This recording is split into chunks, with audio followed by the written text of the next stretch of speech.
इयत्ता 7वी, विषय सामान्य विज्ञान, धडा 8वा, स्थितिक विद्युत. विद्युत प्रभार. मुलांनो, केसांवर घासलेला प्लास्टिकचा कंगवा किंवा मोजपट्टी कागदाच्या कपट्यांजवळ नेली तर काय होतं बरं? कागदाचे कपटे कंगव्याकडे आकर्षिले जातात. बरोबर, पण असं का बरं होत असेल? घर्षणामुळे कागदाचे कपटे आकर्षित होतात. बरोबर. मात्र केवळ घर्षणाने नाही तर घर्षणामुळे स्थितिक विद्युत निर्माण होते. याप्रमाणे जर पॉलिस्टर पडद्याच्या जवळून तुम्ही सारखे ये जा करत राहिलात तर तो पडदा तुमच्या दिशेने आकर्षिला जातो. तसेच अंधारामध्ये एखादे ब्लँकेट हाताने घासले आणि कोणत्याही धातूजवळ नेले तर त्या ब्लँकेटवर हलकीशी ठिणगी पेटलेली दिसते. किंवा ब्लँकेट अंगावर ओढताना कधी कधी त्याच्या घर्षणामुळे आवाज येऊन ते अंगाला चिकटते. असे अनेक अनुभव आपण रोजच्या जीवनात अनुभवत असतो. पण मुलांनो, या सर्व क्रिया काही आपोआपच घडत नाहीत, तर या सर्व क्रिया घडण्यामागे काही ना काही विज्ञान असते. जसे या वस्तूमध्ये आहे. तुम्हाला तर माहीतच आहे की सर्व वस्तू या अतिसूक्ष्म कणांच्या बनलेल्या असतात आणि विद्युत प्रभार हा वस्तूंच्या कणांमध्ये असतो. विद्युत प्रभारित पदार्थांकडे हलके पदार्थ आकर्षिले जातात. घर्षणातून स्थितिक विद्युत प्रभार निर्माण होऊन वरील प्रमाणे क्रिया घडत असतात. इतकेच काय, तर अगदी आपल्या शरीरातही विद्युत भार साठवलेला असतो. अशा प्रकारे वस्तूमध्ये जरी भरपूर विद्युत प्रभार असला तरी तो नेहमी लपलेल्या अवस्थेत असतो. कारण त्या वस्तूमध्ये दोन विरुद्ध प्रकारचे विद्युत प्रभार सारख्याच प्रमाणात असतात. त्यांनाच धनप्रभार व ऋणप्रभार असे म्हणतात. जेव्हा एखाद्या वस्तूवरील धनप्रभार व ऋणप्रभार हे दोन्ही समतोल असतात तेव्हा त्या वस्तूवरील निव्वळ प्रभार शून्य असतो. अशा स्थितीत त्या वस्तूला उदासीन असे म्हणतात. आणि जर हे दोन्ही प्रभार समतोल नसतील तर ती वस्तू प्रभारित आहे असे म्हणतात. मुलांनो, दोन प्रभारित वस्तू एकमेकांवर कशा प्रकारे परिणाम करतात ते आपण या प्रयोगातून पाहू. यासाठी एक काचेची कांडी आणि एक रेशमी कापड घ्या. आता या काचेच्या कांडीचा टोकाकडील भाग रेशमी कापडावर घासा. त्यामुळे काय होईल की या दोन्ही वस्तू काही प्रमाणात प्रभारित होतील. आता या कांडीला मधोमध दोरा बांधून ती एका पट्टीला बांधून लटकवून ठेवा. आता दुसरी कांडी घ्या आणि तिचाही टोकाकडील भाग रेशमी कापडावर घासून तिला प्रभारित करा. ही प्रभारित केलेली कांडी लटकवलेल्या कांडीच्या जवळ आणा. पहा काय दिसते आहे. या दोन्ही कांड्या एकमेकांपासून दूर ढकलल्या गेलेल्या दिसतायत. आता एक प्लास्टिकची कांडी घ्या. तिचेही टोक रेशमी कापडावर घासून त्या कांडीला प्रभारित करा आणि ते टोक लटकवलेल्या कांडीच्या टोकाजवळ न्या. पहा आता काय दिसते आहे. या दोन्ही कांड्या एकमेकांकडे ओढल्या गेल्या. बरोबर. या प्रयोगातून आपल्याला असे समजते की एकाच प्रकारचे प्रभार असलेल्या कांड्या एकमेकींना दूर ढकलतात. यालाच प्रतिकर्षण म्हणतात. आणि विरुद्ध प्रकारचे प्रभार असलेल्या कांड्या एकमेकांकडे आकर्षिल्या जातात. यालाच आकर्षण असे म्हणतात. मुलांनो, विद्युत प्रभाराला धनप्रभार व ऋणप्रभार अशी नावे बेंजामिन फ्रँकलिन या शास्त्रज्ञाने दिली आहेत. हे तुम्हाला माहीत असायला हवं. विद्युत प्रभाराचा उगम कसा होतो? सर्व पदार्थ हे कणांचे बनलेले असतात आणि या कणांचा सर्वात लहानात लहान कण म्हणजेच अणू असतो. हे आपल्याला माहीत आहेच. प्रत्येक अणूमध्ये स्थिर असणारा धनप्रभारित भाग आणि चल असणारा ऋणप्रभारित भाग असतो. प्रत्येक अणू हा विद्युत दृष्ट्या उदासीन असतो कारण त्यातील धन व ऋण प्रभारांचे प्रमाण समान असते. मग तरीही या वस्तू प्रभारित कशा होत असतील सांगा बरं. नाही माहीत? बरं, मी सांगते. जेव्हा विद्युत दृष्ट्या उदासीन असलेल्या एखाद्या वस्तूतील ऋण प्रभार काही कारणाने कमी होतो तेव्हा त्या वस्तूतील अणू धनप्रभारित होतो. म्हणजेच काही विशिष्ट वस्तू एकमेकांवर घासल्या जातात तेव्हा एका वस्तूवरील चल ऋणप्रभारित कण दुसऱ्या वस्तूवर जातात. ते ज्या वस्तूवर गेले तेथे जास्त ऋणकण होतात. त्यामुळे त्या वस्तूतील धनप्रभार कमी होऊन ऋणप्रभार वाढतो आणि त्यामुळे ती वस्तू ऋणप्रभारित होते. या उलट ज्या वस्तूमधून हे ऋणप्रभार गेलेले असतात त्या वस्तूमध्ये ऋणप्रभारांचे प्रमाण कमी होते आणि त्या ठिकाणी धनप्रभारांचे प्रमाण वाढून ती वस्तू धनप्रभारित होते. म्हणजेच घासल्या गेल्याने या दोन वस्तूंपैकी एक वस्तू धनप्रभारित होते तर दुसरी वस्तू ऋणप्रभारित, आणि अशा प्रकारे या वस्तू विद्युत प्रभारित बनतात. आपण मागील भागात काचेची कांडी आणि रेशीम कापडाचा प्रयोग पाहिला. या प्रयोगात काचेच्या कांडीचे जे टोक रेशमी कापडावर घासले ते टोक धनप्रभारित झाले होते, कारण त्या टोकातील ऋणप्रभार कमी होऊन तो रेशमी कापडावर आला होता. आणि रेशमी कापडाच्या घासल्या गेलेल्या भागावर काचेच्या कांडीतील अधिकचे ऋणप्रभार आल्याने तो भाग ऋणप्रभारित झाला होता. मुलांनो, अशा प्रकारे घर्षणाने काच, एबोनाइट, प्लास्टिक, रेशीम, लोकर यासारख्या वस्तूंमध्ये विद्युत प्रभार निर्माण करता येतो. सुमारे 2500 वर्षांपूर्वी स्थितिक विद्युत बाबतचे प्रयोग थेल्स या ग्रीक शास्त्रज्ञाने एम्बर नावाच्या पदार्थाच्या सहाय्याने केले.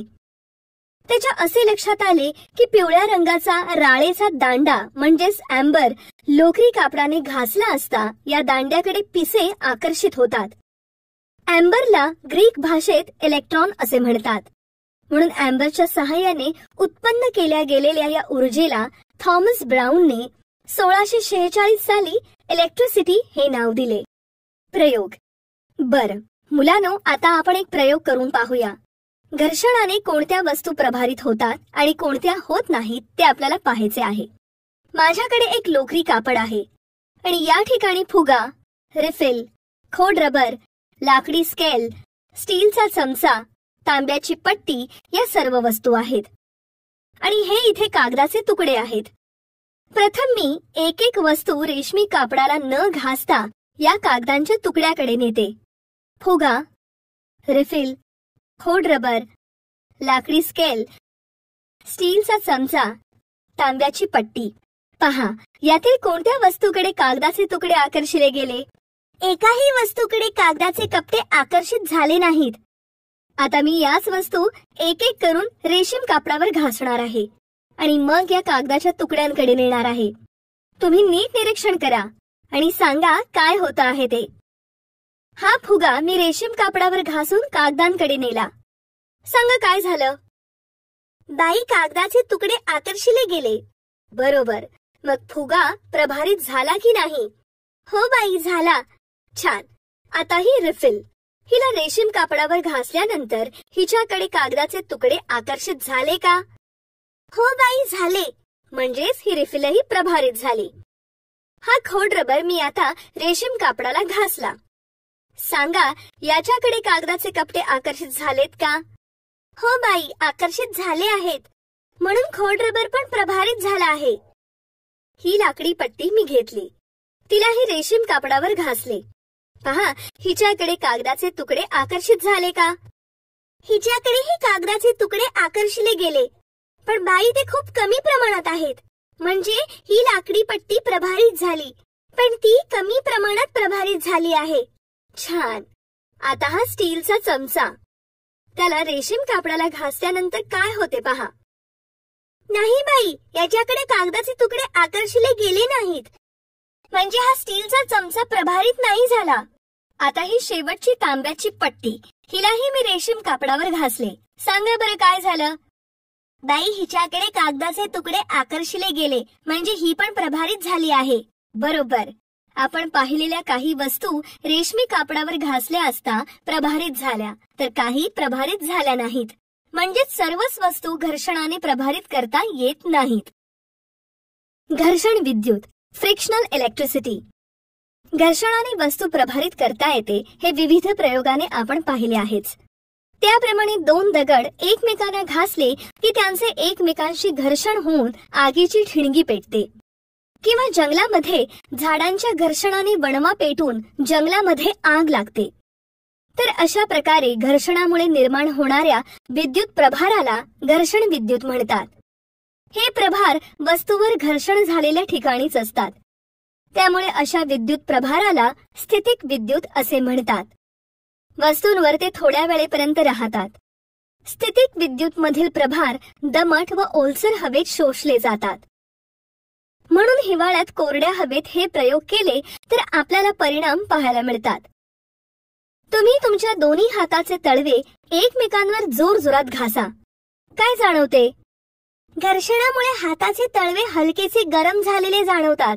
अगदी बरोबर. स्ट्रॉ मधील बदल. मुलांनो, आता आपण एक प्रयोग करू. यासाठी मी काही स्ट्रॉ घेतले आहेत आणि लोकरी कापड आणि काचेची बाटली. आता या काचेच्या बाटलीवर एक स्ट्रॉ ठेवली आणि दुसरी स्ट्रॉ या बाटलीवरील स्ट्रॉ जवळ नेली. पहा काय झालं. दोन्ही स्ट्रॉ मध्ये काहीही झाले नाही, ना प्रतिकर्षण ना आकर्षण, कारण यातील कोणतीही स्ट्रॉ विद्युत प्रभारित नाही. आता आपण ही दुसरी स्ट्रॉ लोकरी कापडाने घासू आणि घासल्यानंतर ती मी या बाटलीवरील स्ट्रॉ जवळ नेते. पहा काय झाले. त्यांच्यात आकर्षण झालेले दिसते. बरोबर, म्हणजेच प्रभार नसणाऱ्या वस्तू जवळ प्रभारित वस्तू नेल्यास आकर्षण होते. आता आपण या दोन्ही स्ट्रॉ लोकरी कापडाने घासू. यातील एक स्ट्रॉ मी बाटलीवर ठेवली आणि ही दुसरी स्ट्रॉ मी या बाटलीवरील स्ट्रॉ जवळ नेते. पहा काय झालं. दोन्ही स्ट्रॉ एकमेकांपासून दूर झाल्या. अगदी बरोबर, म्हणजेच समान विद्युतभार असणाऱ्या दोन वस्तू जवळ आल्यास प्रतिकर्षण होते. आता आपण ही बाटलीवरील स्ट्रॉ तशीच ठेवू आणि तिच्या जवळ हे लोकरी कापड घेऊन जाऊ ज्याच्यावर स्ट्रॉ घासल्या होत्या. पहा काय झाले. या दोन्ही वस्तूंमध्ये आकर्षण झालेले दिसते. छान, म्हणजेच प्रभारित वस्तू आणि घर्षणासाठी वापरलेली वस्तू यांच्यातही आकर्षण होते. यावरून थोडक्यात असे म्हणता येईल की विद्युत प्रभारित वस्तू प्रभार नसणाऱ्या वस्तूंना आकर्षित करतात. तसेच समान विद्युत प्रभारांमध्ये प्रतिकर्षण होते तर विरुद्ध विद्युत प्रभारांमध्ये आकर्षण होते. विद्युत प्रतिकर्षण मात्र केवळ दोन समान म्हणजे सजातीय विद्युत प्रभारित वस्तूंमध्येच होते. म्हणून विद्युत प्रभारित वस्तू ओळखण्यासाठी प्रतिकर्षण हीच कसोटी वापरतात. विद्युत प्रभार निर्मिती. मुलांनो, हे पहा, हे मोहरीचे दाणे आहेत. ते मी या प्लास्टिकच्या बाटलीत टाकते. आता ही बाटली मी जोर जोरात हलवते. पहा काय दिसते आहे तुम्हाला. बाई, मोहरीचे दाणे उडून एकमेकांपासून दूर जात आहेत आणि काही दाणे बाटलीला चिकटले आहेत. बरोबर आहे तुमचे, पण असे का झाले असेल? हे दाणे एकमेकांना का नाही चिकटले? बाटलीला का चिकटले? कारण बाई, विरुद्ध विद्युत प्रभारांमध्ये आकर्षण होते म्हणून मोहरीचे दाणे बाटलीला चिकटले आणि समान विद्युत प्रभारित वस्तूंमध्ये प्रतिकर्षण होते म्हणून मोहरीचे दाणे एकमेकांना नाही चिकटले. अगदी बरोबर. मोहरी व प्लास्टिकची बाटली यात विरुद्ध विद्युत प्रभार निर्माण झाला आणि मोहरीच्या दाण्यात समान विद्युत प्रभार निर्माण झाला आहे. आता आपण आणखी एक प्रयोग करू. यासाठी आपण पाण्याच्या नळाजवळ जाऊ. आता पहा, माझ्याकडे हा कंगवा आहे. त्याला मी माझ्या केसांवर जोर जोरात घासते. ही पाण्याची बारीक धार मी सुरू केली आहे. आता हा केसांवर घासलेला कंगवा मी या नळाच्या पाण्याच्या धारेजवळ नेते. पहा काय झाले. बाई, पाण्याची धार कंगव्याकडे आकर्षली गेली. बरोबर. आता मी हा कंगवा पाण्यापासून दूर नेते. पहा काय दिसते आहे. बाई, आता पाण्याची धार कंगव्याकडे आकर्षित होत नाहीये. अगदी बरोबर. असे होते कारण सुरुवातीस पाण्याची धार प्रभाररहित आहे आणि कंगवा ऋण प्रभारित आहे. असा हा ऋण प्रभारित कंगवा पाण्याच्या धारेजवळ नेताच पाण्याच्या धारेतील कंगव्यासमोरच्या भागातील ऋणकण दूर सारले जातात. अशा वेळी ऋण प्रभाराच्या कमतरतेमुळे धारेचा तेवढा भाग धन प्रभारित बनतो. म्हणजे त्यावेळी कंगवा ऋण प्रभारित असतो आणि पाण्याची धार धन प्रभारित असते. त्यामुळे या दोन विजातीय आकर्षणामुळे पाण्याची धार कंगव्याकडे आकर्षली जाते. या उलट जेव्हा कंगवा दूर नेला तेव्हा पाण्यातील ऋणकण पुन्हा पूर्वस्थानी येतात. त्यामुळे धन आणि ऋण प्रभारांची संख्या समान होते. त्यामुळे पाण्याची धार प्रभाररहित होते आणि आकर्षित होणे थांबते. म्हणजे यावरून आपल्याला असे समजते की प्रभार नसणाऱ्या किंवा उदासीन वस्तूवर धन व ऋण प्रभारांची संख्या सारखी असते आणि प्रवर्तनाने म्हणजे जवळ गेल्याने निर्माण झालेला विद्युत प्रभार फक्त विद्युत प्रभारित वस्तू जवळ असेपर्यंतच टिकतो. मुलांनो, याचप्रमाणे जर एखाद्या भिंतीजवळ असाच प्रभारित फुगा म्हणजे घर्षण केलेला फुगा नेलात तर तो फुगाही भिंतीला चिकटेल. कारण भिंतीजवळ प्रभारित फुगा नेल्यास प्रवर्तनाने भिंतीवर फुग्याच्या जवळच्या भागावर विजातीय म्हणजे विरुद्ध प्रभार निर्माण होतो आणि मग फुग्यावरील प्रभार आणि हा प्रभार यांच्या आकर्षणामुळे फुगा भिंतीला चिकटतो. विद्युत प्रभाराचे परिणाम. मुलांनो, या आकृत्या पहा. यामध्ये ऋणप्रभारित फुग्याजवळ प्रभार नसणारी ॲल्युमिनियमची गोळी आणल्यास कोणत्या क्रिया होतील ते दाखवले आहे. चला तर मग आपण या क्रिया समजून घेऊ. मुलांनो, या चित्रात दिलेल्या प्रयोगाचे निरीक्षण करा आणि सांगा काय दिसते आहे.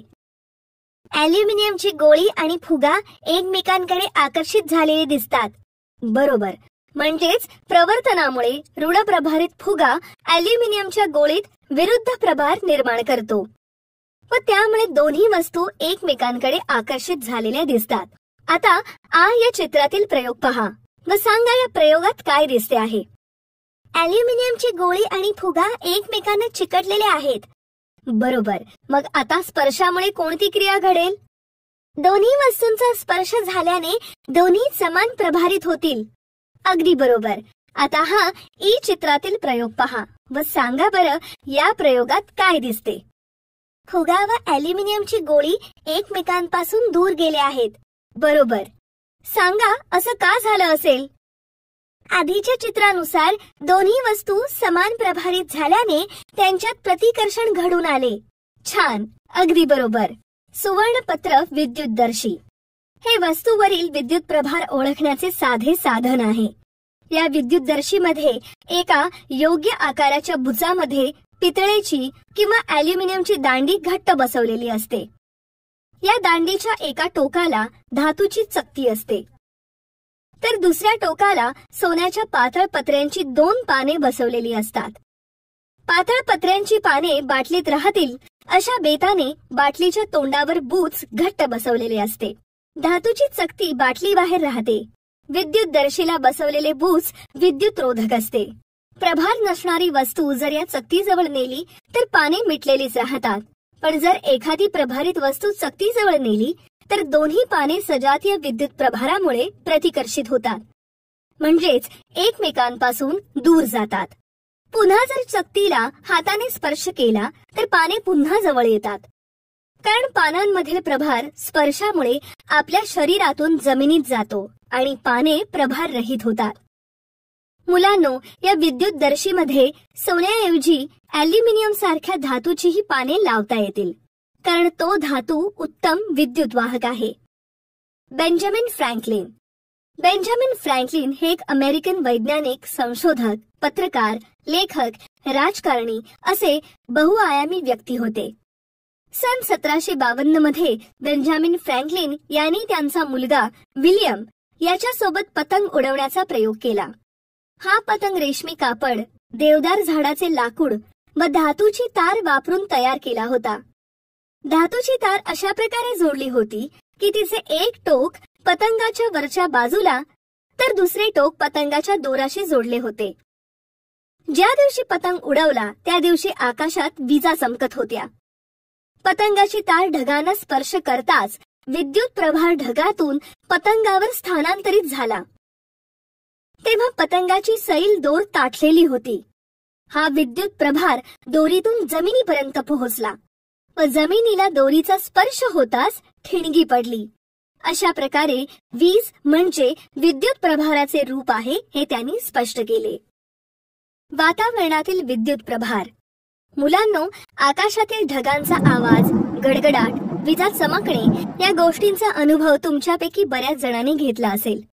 तर मग सांगा, हा अनुभव तुम्हाला मुख्यतः कोणत्या ऋतूमध्ये अनुभवायला मिळतो? बाई, पावसाळ्यामध्ये असे आवाज आम्ही बऱ्याच वेळा ऐकले आहेत. अगदी बरोबर आहे, वीज चमकणे. तर मुलांनो, आता आपण वीज चमकणे आणि वीज पडण्याची नेमकी प्रक्रिया कशी होते ते समजून घेऊ. आकाशात जेव्हा हवा आणि ढग घासले जातात तेव्हा वर असणारे काही ढग धनप्रभारित तर खाली असणारे काही ढग ऋणप्रभारित बनतात.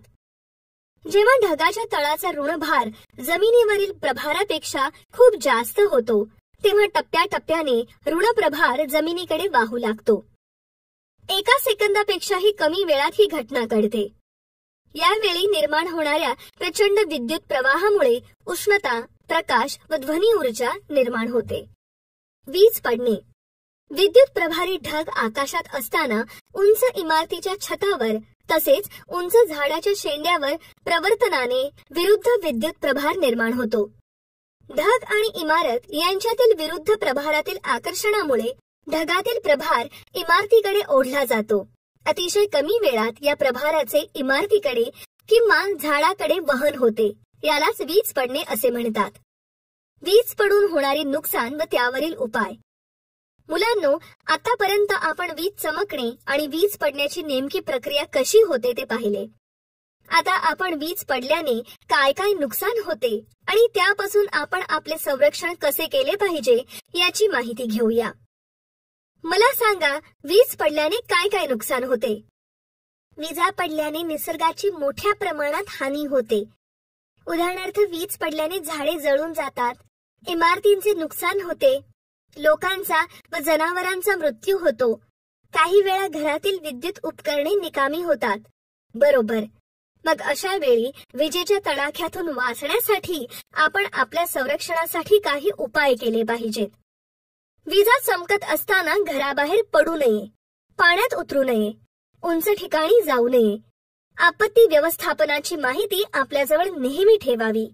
तसेच ओल्या शेतात अथवा तलावात काम करणाऱ्या व्यक्तींनी तात्काळ कोरड्या व सुरक्षित ठिकाणी जावे. पोहणारे, मच्छीमारी करणारे यांनी त्वरित पाण्यातून बाहेर यावे. झाडापासून झाडाच्या उंचीपेक्षा दुप्पट अंतरावर उभे राहावे. जंगलात असाल तर कमी उंचीच्या व दाट झाडांचा आसरा घ्यावा. 4 चाकी वाहनातून प्रवास करीत असल्यास वाहनातच राहावे. मुलांनो, तुम्हाला हे माहीत असणे गरजेचे आहे की विजेमुळे निर्माण होणारी प्रचंड उष्णता व प्रकाशामुळे हवेतील नायट्रोजन व ऑक्सिजन यांच्यात रासायनिक क्रिया होऊन नायट्रोजन ऑक्साईड वायू तयार होतो. हा वायू पावसाच्या पाण्यात मिसळून जमिनीवर येतो व जमिनीची सुपीकता वाढवणारे नत्र पुरवतो.